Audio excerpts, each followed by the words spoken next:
चलो भाई चाहता उस तो बाद जिस तरह साढ़े भाई साजिद साहब ने चाहत सी उस तरह की शेर सुना सा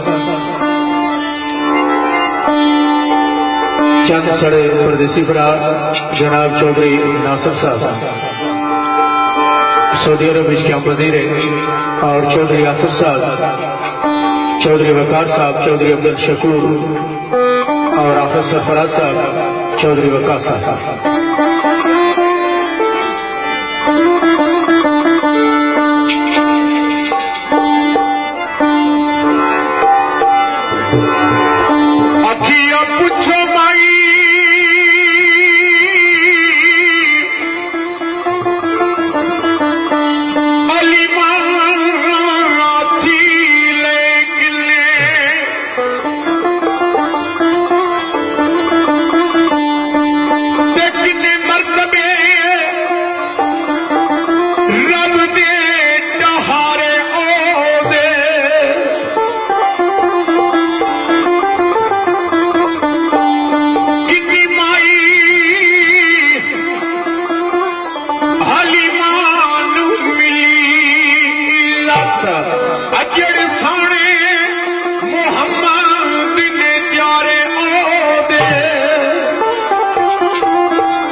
दीवाने ने लिखे हो दूसरा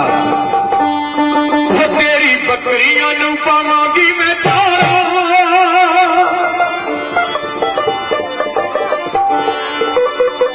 वो तेरी बकरियां नू पावांगी मैं चारा हाली मां मैनू नाल रख ले तेरी बकरियां नू पावांगी मैं चारा हाली मां मैनू नाल रख ले ना ना नाल मैनू नाल रख ले ना ना नाल मैनू नाल रख ले करांगी मैं बकरियां दा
नाले लिपागी मैं कखा